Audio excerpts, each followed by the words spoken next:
Bienvenue sur le podcast Et si on parlait. Aujourd'hui, j'ai l'immense honneur de pouvoir recevoir Jules, un entrepreneur qui a seulement 17 ans, avait déjà généré plus de 100 000 euros de chiffre d'affaires tous les premiers lundis du mois. Retrouvez une interview exceptionnelle avec un nouvel entrepreneur pour qu'il vous expose sa vision ainsi que son parcours. Je vous laisse avec le premier épisode de ce podcast.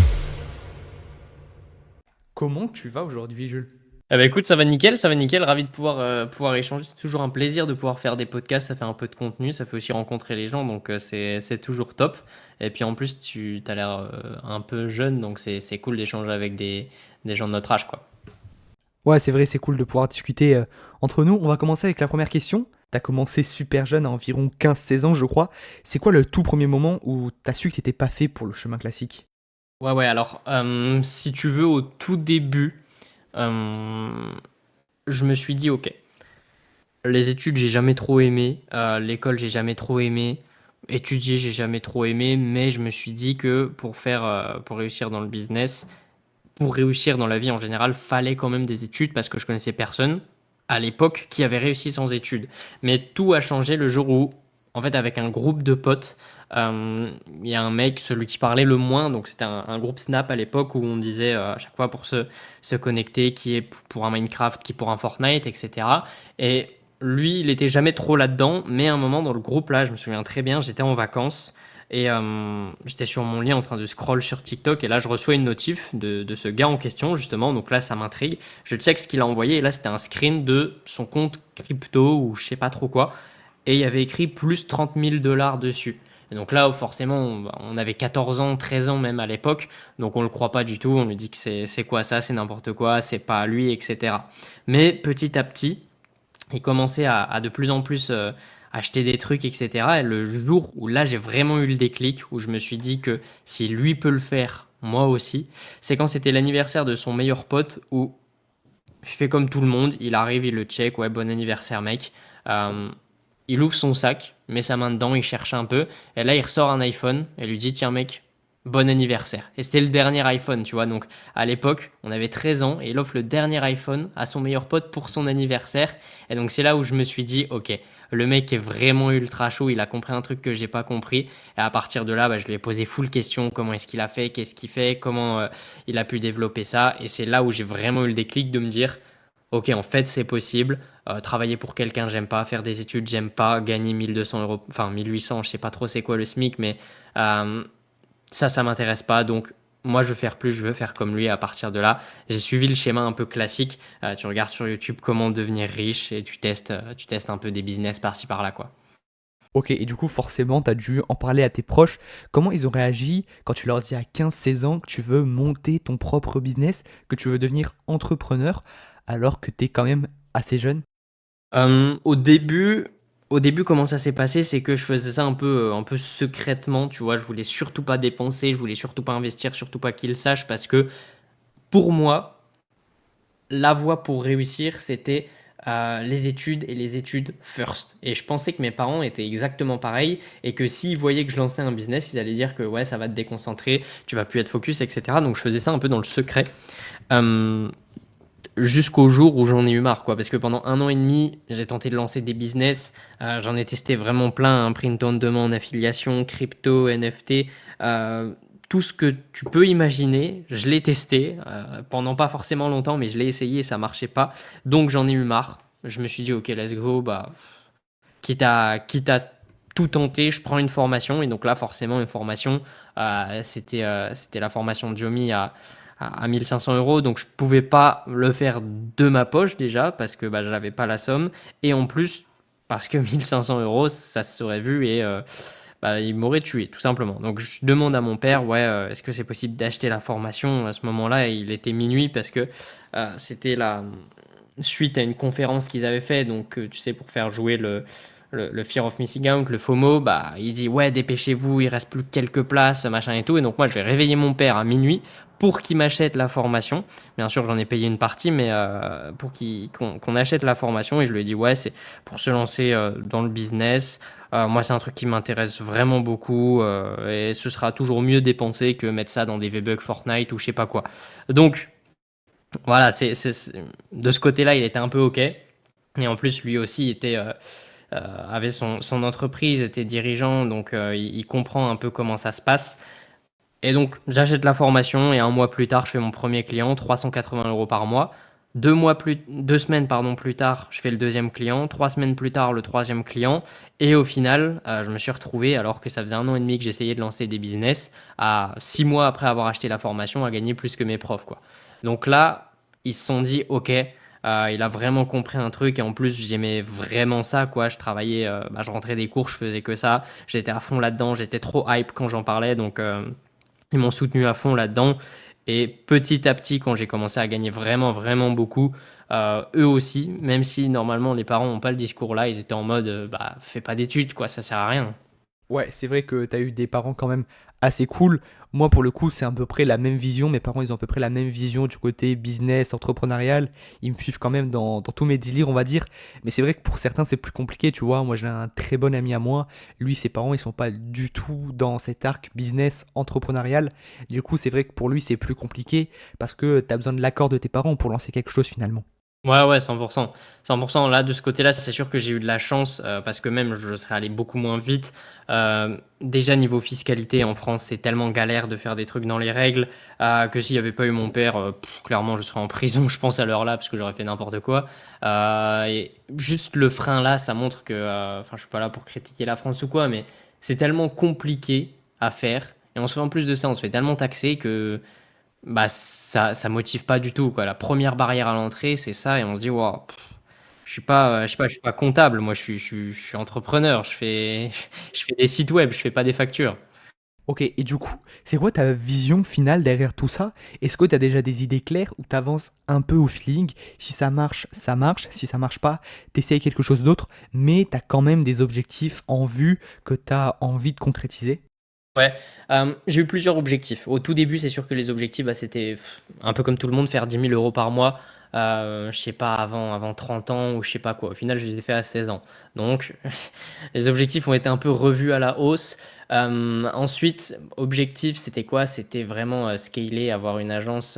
Donc, scaler, c'est passer de 5, 6 000, 7 000 € à 50 000. Donc, ça, c'était le prochain objectif que j'ai vraiment suivi, que j'ai vraiment poncé. J'ai fait des mois records à plus de 15 000 €. Donc ça, je me suis bien attaché, mais dès qu'il y avait les cours, c'était plus compliqué. Surtout quand je suis rentré en terminale, je faisais 8h, 18h tous les jours. Donc là, j'ai beau être le meilleur au monde, 8h, 18h tous les jours avec 1 heure de trajet pour aller en cours. Ça reste compliqué de faire ce que je veux. Donc petit à petit, j'ai un peu décéléré, j'ai un peu revu mes objectifs. Et clairement, là aujourd'hui, depuis on va dire 6, 7, 8 mois, mes objectifs, c'est pas, tu vois, être le plus riche, faire 50 000 € par mois, ok, c'est bien. Mais c'est plus être le plus libre dans le sens où, ok, je peux avoir un client qui me paye 15 000 € pour une tâche, mais si je sens que cette tâche, elle va me priver d'une certaine liberté, eh ben, je le prends pas, tu vois. Je préfère refuser 15 000 € que être obligé de faire quelque chose. Ouais, et pour le coup, je te rejoins totalement sur cette vision. C'est vrai que c'est fou de pouvoir se dire que tu vas refuser 15 000 €, mais si c'est 15 000 € contre tes valeurs, c'est pas utile. Donc c'est vrai que c'est ce que le monde de l'entrepreneuriat te permet de faire. Quand tu es ton propre patron, eh bien ça te permet de pouvoir quand même être assez libre de tes décisions dans ton entreprise. Voilà, c'est ça. Moi, en vrai, je suis pas très compliqué du moment que j'ai du temps, tu vois. Moi, j'aime les choses simples et les Ferrari, c'est tout. Il n'y a pas à chercher plus compliqué.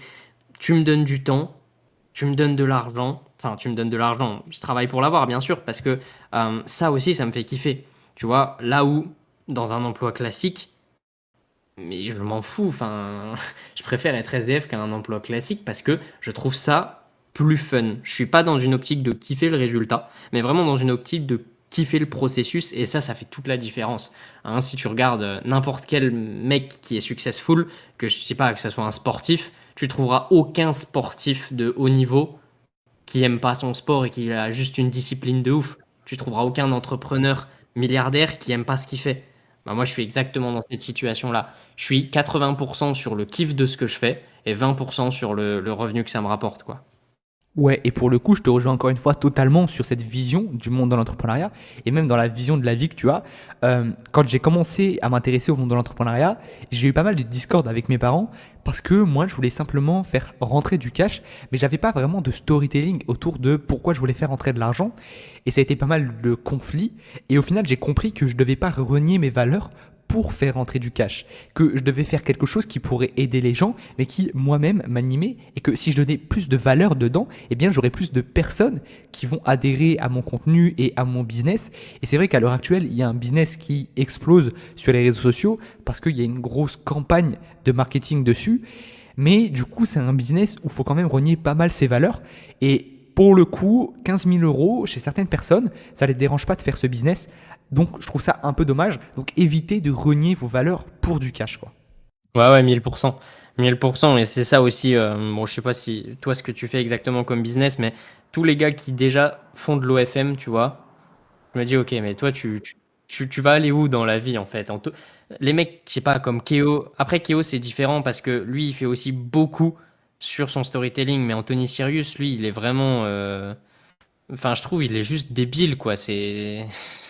Il est débile, mais il sait faire du cash. Et donc, forcément, les gens l'aiment bien, il sait se montrer, etc. Mais son business, enfin, tu réfléchis 2 minutes, ok, va prospecter ta sœur ou ta mère pour lui dire de faire ce que tu fais.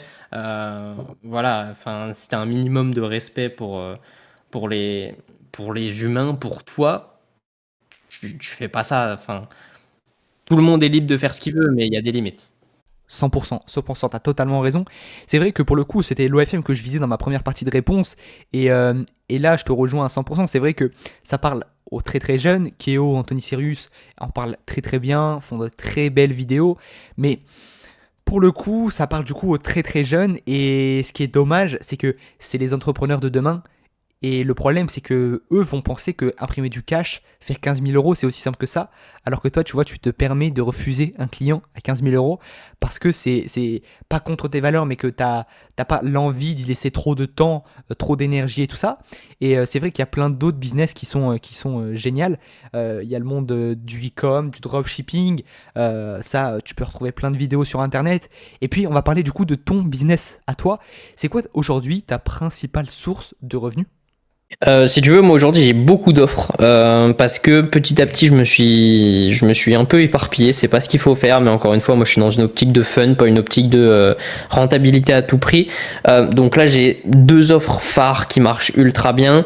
La première, ça va être de la mise en place de setters. Donc c'est quoi? Grosso modo, c'est mettre en place pour des personnes, pour des agences, pour des entreprises, des gens qui vont prospecter sur les réseaux sociaux, donc qui vont envoyer des messages sur les réseaux sociaux, qui vont appeler des personnes à froid en trouvant les numéros, etc. Et ça, c'est vraiment mon offre qui marche le plus parce qu'aujourd'hui, il y a, je sais pas, peut-être 10, 15, 20 000 personnes qui ont besoin de setters, alors qu'il y a 3000 setters compétents. Les chiffres, c'est pas du tout ça, hein, mais c'est pour mettre en lumière. Et donc moi, justement, j'ai toute une database de setters qui est ultra pertinente, ultra bien formée. Et j'aide de par cette offre-là à ce que les personnes obtiennent 30 rendez-vous en plus par mois. Donc ces 30 rendez-vous-là, c'est 30 opportunités d'avoir un client. Donc ça, c'est offre principale. Et ensuite, enfin une de mes offres principales. Et seconde offre, celle-là, elle s'adresse plus aux jeunes, pas tellement aux entreprises ou alors les entreprises de solopreneurs, les gens qui sont tout seuls. Ça va être une offre qui, en une phrase très simple, te permet de gagner plus en travaillant moins. Donc si tu as déjà un business, je revois ce que tu fais, je l'optimise, tout ce qui va être ton offre, ce que tu vas vendre à ton client, comment tu vas le présenter à ton client. J'optimise également ton marketing, ta prospection. Vraiment, je revois tous les fondamentaux de ton business. J'en délègue certaines parties pour que tu travailles 2 fois moins tout en gagnant 2 fois plus. Et il y a également une partie super importante et qui, moi, justement, me passionne vraiment depuis que je me suis lancé, même depuis mes 13-14 ans, c'est l'aspect productivité, l'aspect mindset, à comment est-ce que on peut travailler peu tout en gagnant beaucoup. Et ça, je l'ai vraiment master puisque je travaillais 2 heures par jour pendant l'année dernière. Donc là, moi, je fais pas d'études, mais l'année dernière, quand j'étais en terminale, j'avais 2 heures par jour et je plafonnais. J'étais quand même sur des 7-8 000 euros par mois en 2 heures par jour, quoi. Donc, j'ai vraiment développé une compétence qui est optimiser ton temps, optimiser tes process, améliorer ton énergie. Et avant de scaler ton business, je te scale toi-même, quoi. Je te fais devenir un Raphaël 2.0 qui est vraiment la meilleure version de soi-même. Ok, et du coup, à l'heure actuelle, ton offre, elle s'intéresse à quel public? Plutôt des femmes, plutôt des hommes, de 30 à 40 ans, de 18 à 20. À quel public elle s'adresse ton offre? Bah pour ces deux offres-là, c'est deux cibles différentes. Pour la première, les setters, ça va être purement des entreprises, des agences qui ont plusieurs personnes, voire des personnes toutes seules, hein, mais ça le fait. En revanche, pour celles où je les aide à gagner plus en travaillant moins, là, c'est vraiment ciblé sur les entrepreneurs de moins de 30 ans qui ont deux activités. Donc deux activités, c'est quoi? C'est leur business et les études. Leur business et un job à côté parce que le business rapporte pas encore assez. Toutes les personnes là qui sont dans un peu la même situation que moi, qui ont un business, mais n'ont pas assez de temps pour le développer, mais n'ont pas assez de revenus pour en vivre. Donc ça, c'est vraiment aujourd'hui les personnes que je vais aider. Ok, nickel, trop top. Et du coup, tout à l'heure, tu nous as déjà donné des montants. Est-ce que tu pourrais nous donner un mois moyen et un mois haut au niveau chiffre, si tu veux en parler? Tu peux nous donner même une fourchette, il n'y a pas de problème, mais nous donner un peu des chiffres de combien tu peux faire à peu près par mois? Ouais, bah encore une fois, ça varie parce que moi je te l'ai dit, je vise pas le cash à tout prix. Certes, il y en a plein qui viendront me dire, ouais, c'est pas comme ça qu'on fait du business. Ok, bah retourne faire ton business si tu veux. Moi, ce que je fais, c'est que d'un mois à l'autre, ça varie beaucoup. Pour te donner des fourchettes, bon, c'est fourchette basse, c'est un peu nul. Ça va être un mois à zéro, mais c'est pas très représentatif. Mais fourchette basse, on va dire que depuis un an et demi, je descends pas en dessous des 3 000 € par mois. Là où fourchette haute, des très bons mois, je peux aller jusqu'à 14 000 à 15 000. Pour le coup, félicitations à toi, parce qu'il n'y a pas beaucoup de jeunes qui seraient capables de générer entre 3 000 et 15 000 euros par mois à l'heure actuelle. Et du coup, on parle souvent de la jeune génération qui est trop fêtarde, qui n'a pas vraiment d'avenir construit. Mais quand on voit un gars comme toi qui peut générer 15 000 euros par mois, c'est quand même ultra inspirant. Et du coup, c'est une question qui découle de tout ça. Est-ce que tu as déjà eu des personnes qui t'ont dit que tu étais illégitime à cette place parce que tu étais un jeune entrepreneur, ou alors même des haters qui sont venus sur tes réseaux sociaux? Ouais, 1000%, ça c'est obligé, surtout quand tu débutes, t'es obligé parce que bah, toute ta vie, on te dit, ouais, non, lancer un business, c'est à 30 ans. Tu peux réussir, mais à 30 ans, regarde tous les autres, ils ont réussi à 30 ans, ce qui est faux, hein, mais comme tout le monde te dit ça, tu penses sincèrement ça. Et ça rejoint la psychologie humaine. C'est quoi? C'est la labellisation. C'est-à-dire que si demain, tu vois, on se rencontre, je sais pas, tu m'envoies un DM, tu dis, ouais, super ce que tu fais, t'es vraiment un gars trop motivé, et que tu me dis, t'es chaud, on se fait un défi, faire 1000 pompes en 1 heure, comme tu m'auras dit, ouais, t'es un gars motivé, mon ego, il va s'activer et il va se dire, ah ouais, c'est vrai qu'il m'a dit que j'étais motivé. Ouais, vas-y, 1000 pompes en 1 heure, ça se fait, je suis un gars motivé de toute façon. Alors que si ça se trouve, c'est pas vrai du tout, tu vois. Mais ça, c'est un truc qui est super, super puissant, que j'utilise moi tout le temps, qui est vraiment, qui a changé ma vie littéralement, qui est passé de mon moi 1.0 à mon moi 10.0. Et du coup, en fait, comme tout le monde te labellise en te disant ouais le business c'est compliqué, ouais le business faut le lancer à tel âge, ouais le business t'y arriveras pas, ouais le business faut investir, ouais les formations c'est nul, bah à force t'y crois. T'es obligé d'y croire. Jusqu'à ce que tu aies un contre-exemple en fait. Et moi si tu veux ce contre-exemple c'était quoi? Donc forcément je prospecte des gens. Pour te dire au début sur LinkedIn j'avais même pas mis ma vraie photo parce que pour être sur LinkedIn les règles d'utilisation c'est 16 ans minimum. Moi j'avais 15 à l'époque où je me suis mis, où j'ai trouvé mes premiers clients. Donc peu importe en fait ce que je faisais, j'étais dans tous les cas hors la loi. Donc j'ai créé une photo IA qui me ressemblait vite fait. Et ça m'a pas empêché de signer des clients, quoi. Tous les appels, je les faisais pas en appel visio, je les faisais en appel téléphone. Et j'ai quand même signé des clients. Donc, toutes les excuses qu'on peut avoir, c'est que des excuses. Il suffit de chercher vraiment 5 minutes et ça le fait, quoi. Et donc, voilà. Donc, moi, toutes les personnes qui, quand même, me disaient que j'étais jeune, etc., qui avaient un doute, elles me demandaient mon âge. Là, dans les situations comme ça, je trichais un petit peu. Je disais que j'avais 16. Elle me disait: «Waouh, t'es jeune quand même, je voudrais pas te mettre trop de pression ou ça va être trop compliqué ou tu peux pas m'aider parce que t'es trop jeune». Et donc ça m'a vraiment frustré pendant longtemps. Et du coup, comme j'avais la formation de Oussama et Yomi, je pouvais avoir des calls avec Oussama et donc j'en ai eu un.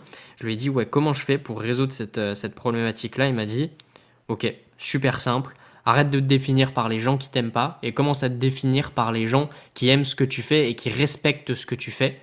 J'ai fait ce petit changement-là de mon mindset et à partir de là, tout a changé, tu vois? Tous les mecs qui me disaient: «Ouah, tu un peu jeune», je raccroche direct et tous les mecs qui, au contraire, me disaient: «Waouh, bravo, c'est super de te lancer jeune comme ça», j'appuyais encore plus sur le fait que j'étais jeune, sur le fait que j'avais essayé beaucoup de choses et sur le fait que c'est justement parce que je suis jeune, que je suis né avec les réseaux sociaux, que je comprends comment ça fonctionne et que je suis plus apte qu'eux à faire, leur travail sur LinkedIn, sur les réseaux et cetera. Et donc tu vois, juste des petites phrases comme ça peut te marquer, ça peut faire le déclic. Et je sais plus trop c'était quoi la question. Si ouais, est-ce que y a des personnes qui t'ont fait douter? Donc toutes les personnes là, elles te font forcément douter. Même tu vois, t'as mes amis entre guillemets qui me disaient ouais, ça marchera jamais ce que tu fais, c'est trop nul. Qui maintenant que je gagne en un mois ce que leurs parents feront jamais, viennent me voir en me disant ah ouais, tu peux m'acheter un resto tranquille, t'es pas à ça près, t'es pas riche en fait, t'es pas vraiment riche si tu peux pas me l'acheter, tu vois. Donc Ouais, et pour le coup, je te rejoins totalement sur cette vision-là. C'est vrai que moi, quand j'ai commencé, du coup, j'ai quand même commencé à peu près au même âge que toi. Et du coup, ce qui fait que quand j'ai commencé, j'ai été approché par un groupe d'investisseurs. Ils savaient pas que j'avais seulement 17 ans. Et du coup, ce qui s'est passé, c'est qu'ils m'ont pitché leur projet. J'ai kiffé. Et en fait, quand ils m'ont demandé mon âge, j'ai dit que j'avais 17 ans.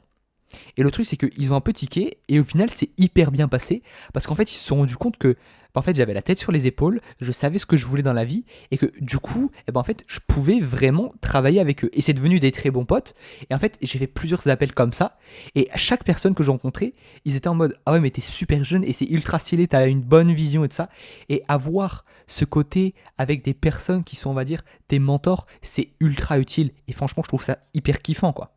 ouais, c'est tellement ça. Moi, si tu veux, j'avais rejoint un groupe de Mathis Clouet, peut-être que tu connais, peut-être pas, mais en gros, c'est un mec qui est vraiment trop chaud.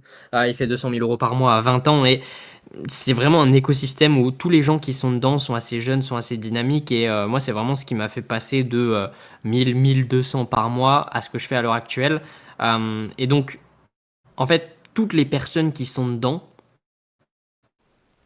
bah, elles sont là pour se pousser et il y en a aucun, tu vois, qui va te juger. Moi, je me souviens, j'étais super content d'avoir eu mon bac. J'ai posté dans le canal Succès Victoire, normalement, où tu dis, ouais, j'ai fait 10K ce mois-ci. Moi, j'ai mis, ouais, j'ai eu mon bac. Et tout le monde m'a dit, waouh, trop fort, machin et tout. T'es un monstre, seulement 17 ans, tu fais ça, continue comme ça. Même, j'ai des gars qui sont venus me contacter pour savoir ce que je faisais et qui ont signé avec moi juste pour ça, tu vois.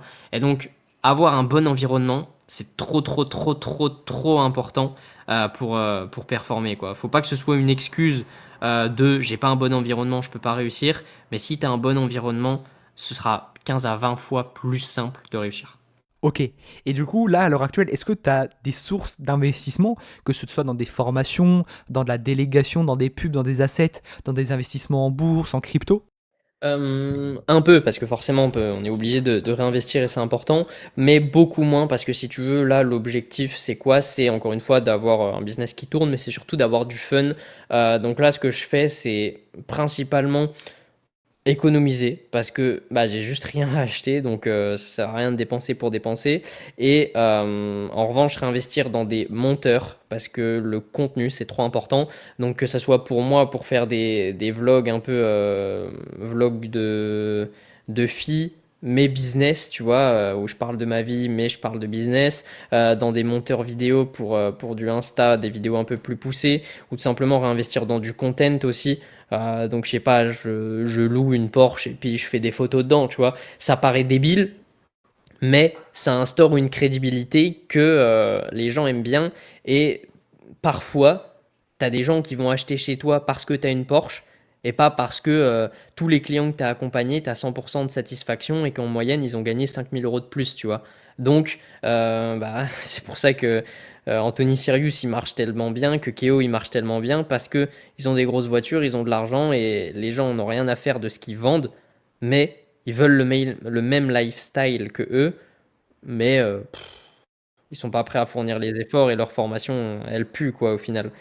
Donc voilà. Et après, dernier aussi investissement, c'est qu'avec mes amis, on est un peu, comment dire, je sais pas trop comment t'expliquer, mais tu vois Mixem, et ben en gros, on est pareil, on est une dizaine, et on va dans des endroits, et juste on filme ce qu'on fait. On est gaulerie, on est nous-mêmes, et on est vraiment, sans vouloir nous vanter, super drôle.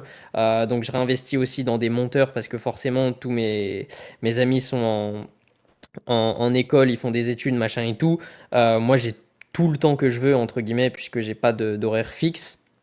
Et du coup, ça me permet de pouvoir développer ça. Et ça, c'est vraiment le meilleur projet, tu vois. Parce que pour le coup, c'est vraiment vivre de ce que t'aimes. Parce que je sais pas, tu veux faire un parc d'attractions, tu fais une vidéo dans un parc d'attractions. Tu veux faire une maison, tu construis ta maison, tu filmes ta maison, et bah, t'es rémunéré pour ça. Donc, ça, c'est vraiment le projet que je suis en train de développer de ouf. Parce que bah, depuis 3 4 ans, j'ai toujours voulu faire ça. Et là, c'est en train de se concrétiser de plus en plus, quoi. On a déjà tourné la première vidéo. Là, on cherche justement un monteur.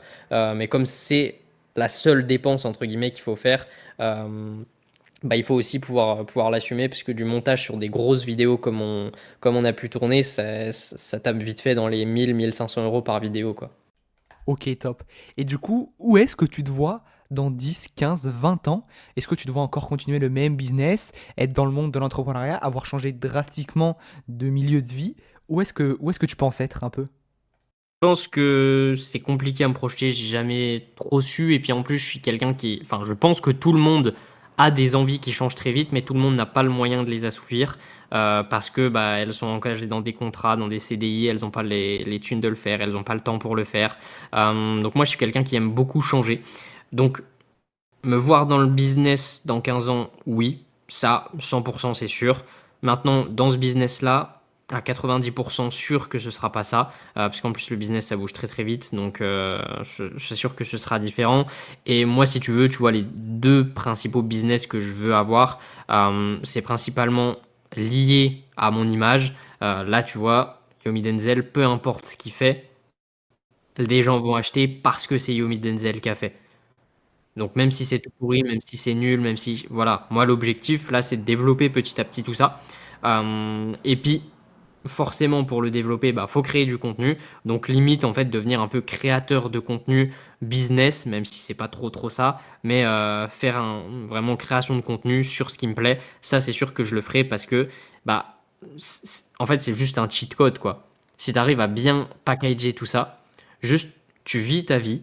T'as un mec qui te filme, un mec qui fait ton montage, tu publies ça, t'as du revenu en passif, t'as des mecs qui peuvent t'acheter tes produits, tu peux inviter tes abonnés, tu peux inviter tes potes sur ta chaîne et tout, tu peux te faire financer des projets par des marques. Donc au final, t'es illimité à être connu, et être connu, c'est la qualité vraiment la plus importante sur toutes les années. Tu prends un mec connu, je sais pas, tu prends Anime, peu importe ce qu'il fait, il peut pas être pauvre, il peut pas être à la rue, il peut pas.